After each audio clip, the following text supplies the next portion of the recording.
guys, and welcome back to my channel. This is going to be a fun one, and it's going to be a little bit different, because here on my computer, I've looked up a very controversial subject, just in general. Is it cruel to keep animals as pets, and more specifically, reptiles? So what I've looked up was, is it cruel to keep reptiles as pets? And then I went to the people also ask part, and I clicked on why reptiles should not be kept as pets. There are a few others here. So this is going to be interesting, and I'm just going to kind of see what I agree with, see if these people actually have some sort of logic to what they're saying. So let's get in.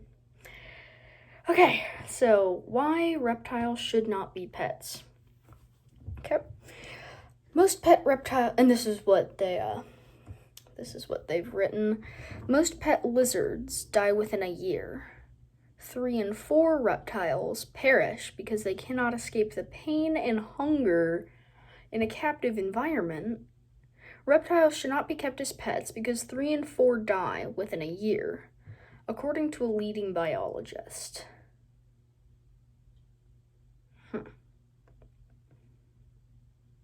Now, I'm not exactly sure on that 3 in 4 die within a year statistic. But I mean, it could be realistic. But I mean, I guess it might be talking about those kids who go and catch a lizard outside and just keep it in like a Tupperware thing or something. But I mean, for somebody who's done their research and has at least given the reptile the bare minimum to keep them alive, like heat, food, water, and a place to hide, I mean, it's not that hard. So I'm not sure about that. I mean, for somebody who goes and just impulse buys a reptile, now that statistic for that might be correct. But for somebody who just goes, like me, who goes, does their research, does a lot of research, I mean, no. Most studies show that keeping a reptile in captivity will greatly expand their lifespan. Now, for mammals, that could be different, but like, even for a toad, like an American toad, they live like 5 to 10 years longer than they would in the wild. So now, I mean, like I said, for somebody who impulse buys an animal, yeah, that's very realistic, but not for somebody who just goes and kind of figures out what they're doing before they just go and buy something. Okay, let's see what else we have. Why snakes should not be pets. Snakes are the worst pet because they suffer in captivity and pose a potential threat to those around them. At least 75% of reptiles die within 1 year of human captivity, and this includes snakes. On top of all of that, snakes require specialized care and habitats.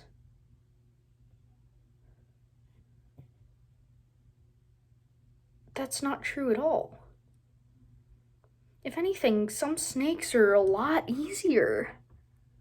Like, they don't require specialized care. Like, what? Some of them, I mean, they eat different, but, like, they eat less. I mean, at least they eat something, so, I mean, It's not like something you can go pick up at the grocery store. But like, specialized care and habitats. What do you mean by that? Like, most snakes are easier to take care of than lizards. Like, Athena is a lot easier to take care of than Slinky. Hold on, I'm going to these people's website. I need to find out more. Oh, that's why. Yeah. So the picture on their website, the first thing for this question is a viper. So that makes sense. I mean, it's a venomous reptile.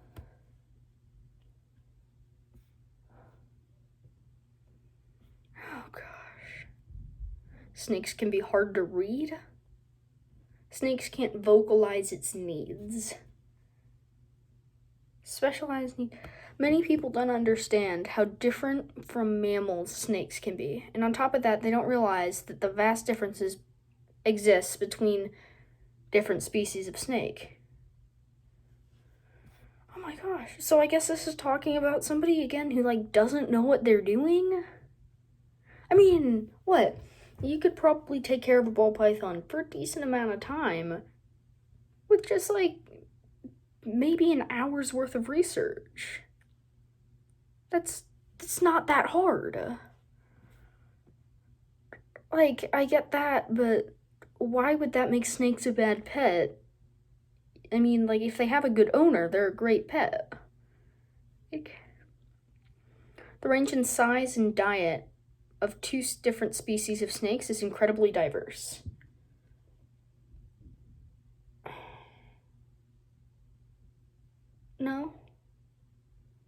No, I mean, if you're talking about an egg-eating snake and a Burmese python, like, yeah, but, like, if you're just talking about, like, corn snakes and ball pythons, which are the two most popular,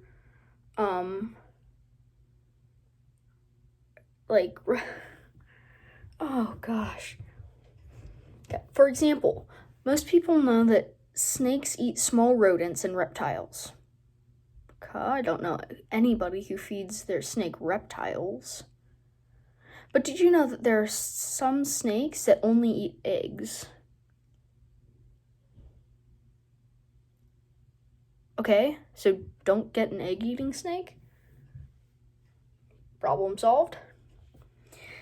And then it keeps saying, and did you know that a rosy boa will grow anywhere between 4 to 6 feet? Okay, so that's average. I mean, that's about the size of a ball python. While an anaconda and other species of boa can grow well over 20. Oh gosh, no, that's not true. I mean, an anaconda will get some up to 30 feet, but other species of boa,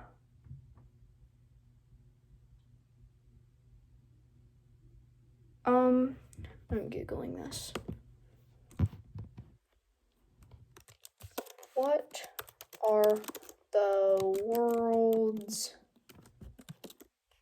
biggest boas?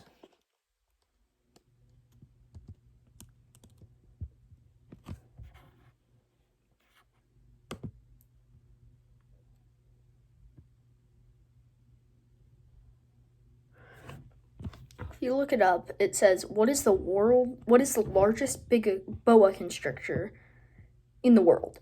The largest boa constrictor ever found, according to National Geographic, so specifically boa constrictors, not anacondas, was 18 feet.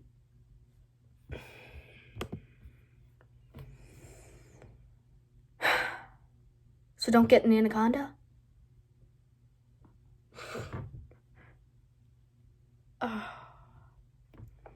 The lighting and temperature of one specific snake's habitat may differ wildly from another's. Oh Lord. Okay. That's kind of true. I mean, maybe 10 degrees different, but just get a more powerful heat lamp.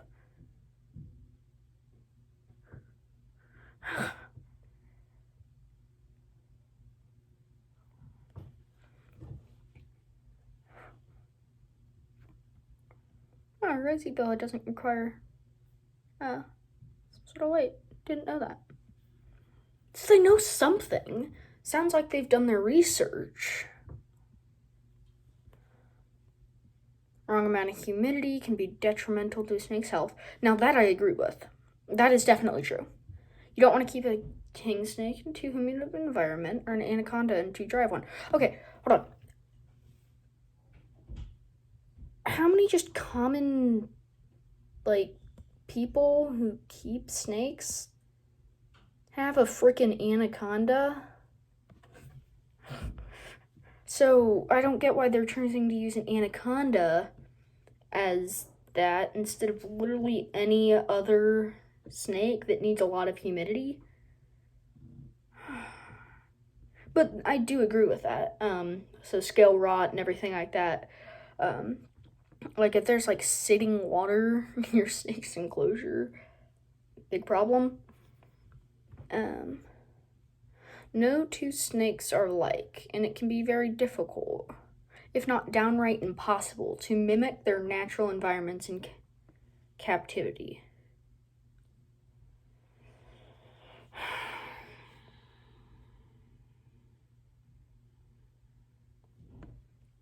No. No. Not only is it not that hard to mimic their natural environments, like with Athena, where she's from, she's in a wetter place, and they're semi-boreal, meaning they spend part of their lives in trees. So I give her a little thing that she can climb on, give her a hide, give her some damp bedding, mimicking it. Plus, there's really no reason that you would need to mimic their natural environments perfectly. I mean, like, if you're getting a Kenyan sand boa, don't have to give them sand. Actually, you probably shouldn't give them sand. They'll eat it, and it's not good. But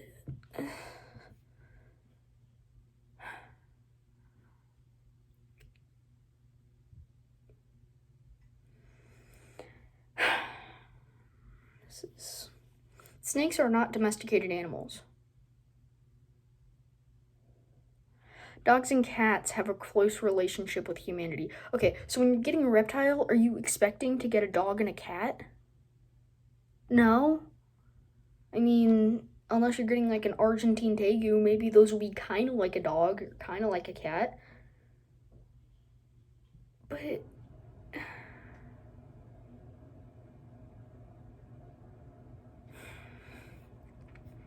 and it keeps using the dogs worked on the farms and all that.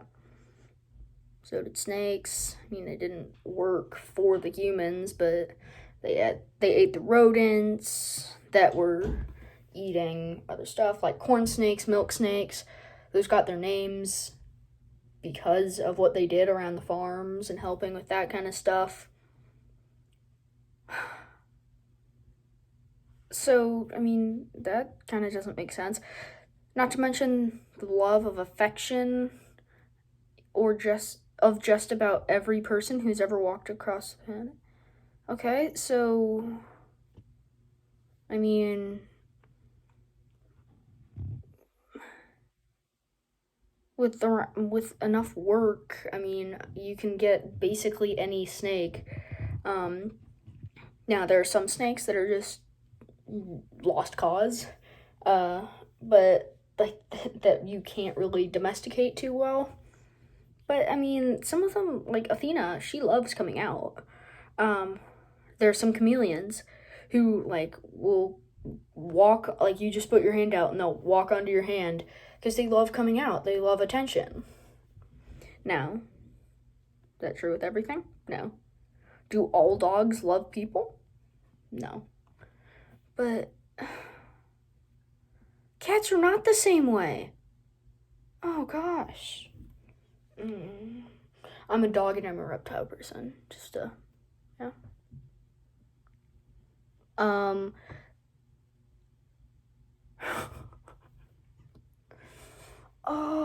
okay. Sennett goes on to say, snakes, on the other hand, do not such hold a revered place in the human imagination. In fact, throughout history, they have been closely associated with God's wrath and mummy curses.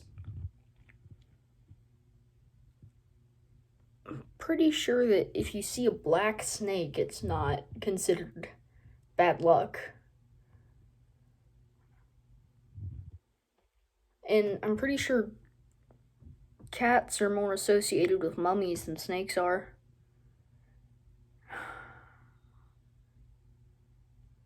And I'm pretty sure that snakes are also like worshipped and they like hold religious things.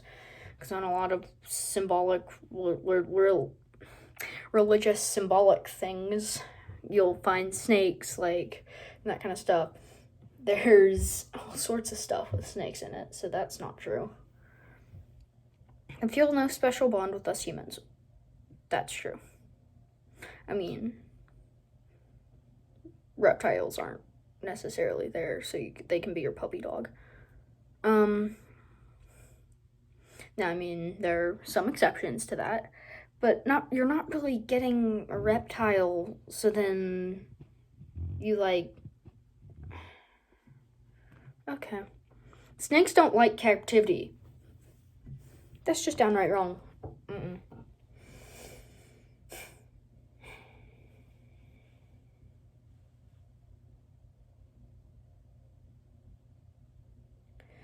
Okay.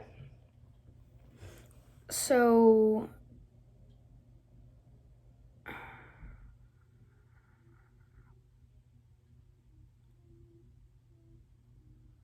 Okay, so... I mean... Okay. These are wild animals that need space to move and grow. Things that can't feel locked in a cage. I mean, if you do a good enough job with them, they won't feel locked in a cage. Like with Athena, she kind of likes her enclosure because it's big enough for her. With Slinky, she kind of likes her enclosure because it's big enough for him. So, snakes are really good at breaking out of their habitats. That's true. Snakes can swim up through your toilet.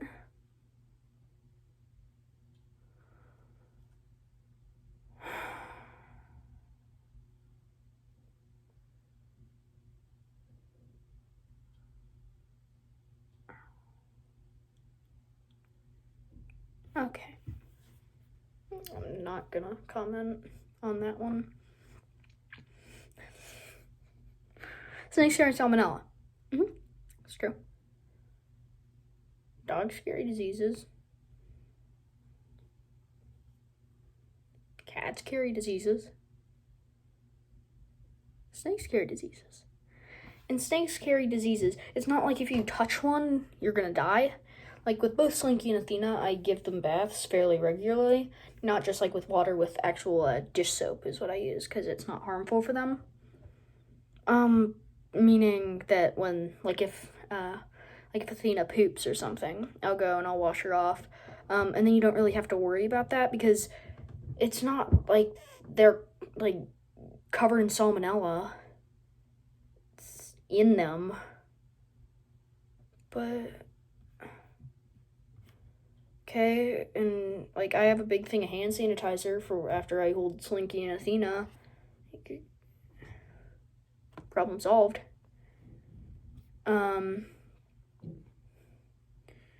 Dangerous zoonotic diseases. Okay, yeah. I mean,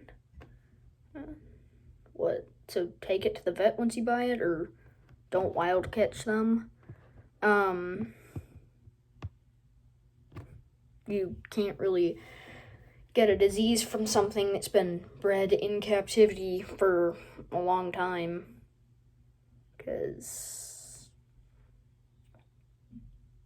take your snake to the vet if you don't want to get a disease, and get it checked for diseases, and then you won't get a disease. Yay! I love how all of these can just be solved by somebody just doing something simple. And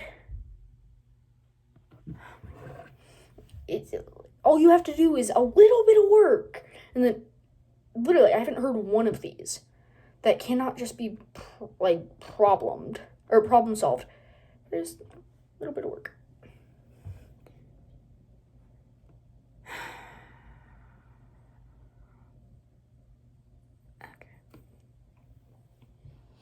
Okay, now it just talks about a bunch of diseases that snakes can have, but that one's on you. If your snake has a disease, it's probably also affecting them. And maybe that's where they get their statistic that 75% of animals die, or reptiles die within the first year, is because these people can't just do a good enough job. Just do a little bit of work. That's annoying. The United States forbids imports of large snakes, such as boa constrictors and anacondas. Okay. Permit for it. And also there are plenty of them. And that's because they don't want, those can be invasive species. Like in the Florida Everglades, you have, all sorts of stuff that's not supposed to be there, including Argentine tegus and Burmese pythons, which have absolutely demolished the ecosystem in the Everglades, which is a big problem. So that's why they do that, not just because it's a big snake. So can a snake be a service animal? No. Okay. Here's the last thing that they ask is, why would anyone get a pet snake? Hey now, let's not all think that snakes are bad. A lot of people get a lot of enjoyment out of snakes, and I frankly think that they are pretty cool. Maybe you are a cat person, and I can't imagine why anyone in the world would want any other pet other than a cat. We each have our own personal preferences, but if you want some positive views on snakes, please look at this other snake owner article about do snakes make good pets? Okay. So that doesn't really help your... Okay. Yeah. I think you pretty much summed it up. They're cool. I like them a lot. So... Well... Oh, here's one more. Is keeping reptiles cruel? So everyone with an interest in making it sounds like, man, somewhat easy position to keep captive reptiles becomes an expert. Frequently contemptuous of fact-based. Okay.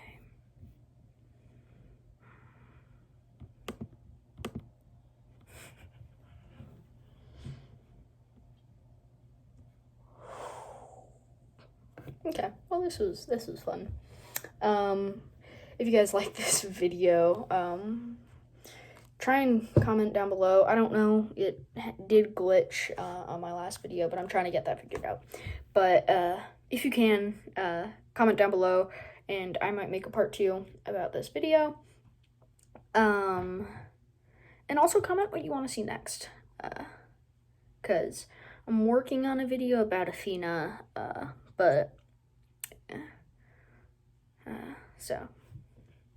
and I'll get to that. Okay. Thank you guys so much for watching, and I'll see you in the next one.